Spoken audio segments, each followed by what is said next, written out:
Ode to the West Wind by Percy Bysshe Shelley. O wild west wind, thou breath of autumn's being, thou from whose unseen presence the leaves dead are driven, like ghosts from an enchanter fleeing, yellow and black and pale and hectic red, pestilence-stricken multitudes, O thou who chariotest to their dark winter bed, the winged seeds, where they lie cold and low, it's like a corpse within its grave, until time, a sure sister of the spring, shall blow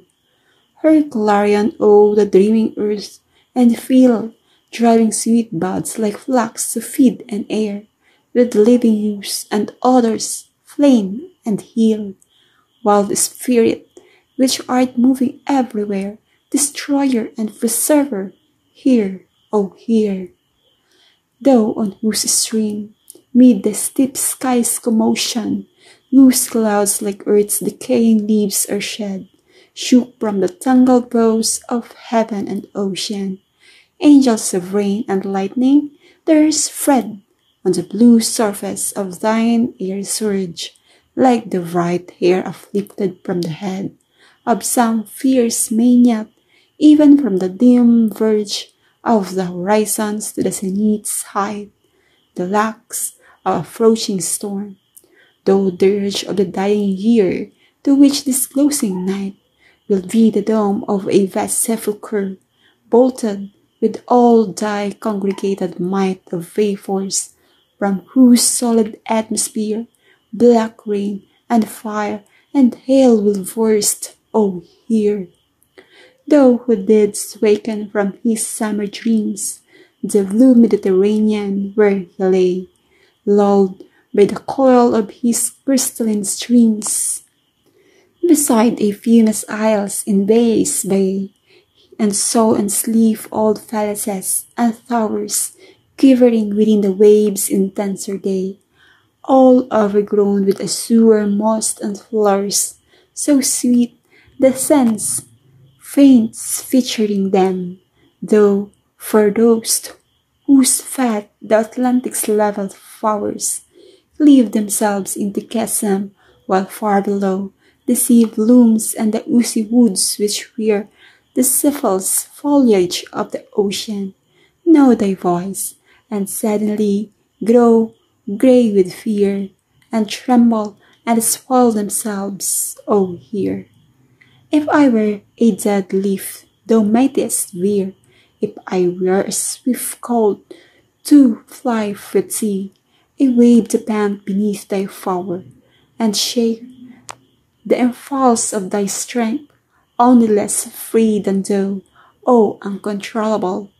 If even I were as in my boyhood, and could be the impulse of thy strength, only less free than thou, O uncontrollable. If even I were as in my boyhood, and could be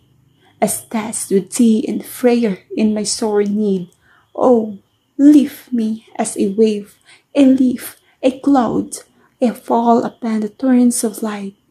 I bleed. A heavy weight of hours has chained and bowed one, two like thee,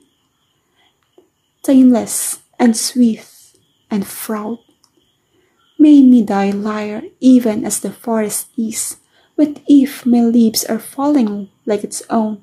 the tumult of thy mighty harmonies will take from both a deep autumnal tone, sweet though in sadness, be thou a spirit first, my spirit, be thou me impetuous one. Drive my dead thoughts over the universe like withered leaves to quicken a new fruit, and by the incantations of this verse, drive my dead thoughts over the universe like withered leaves to quicken a new fruit, and by the incantation of this verse, the trumpet of a prophecy, O wind, if winter comes, can spring be far from behind? Forlorn, the very word is like a bell, to toll me back from thee to my soul's self. Azure, the fancy cannot cheat so well, and she is famed to do, deceiving elf. Adieu, adieu, thy plaintive anthem fades, past the near meadows, over the still stream, up the hillside, and now 'tis buried deep in the next valley glades. Was it a vision or a waking dream? Fled is the music. Do I wake or sleep?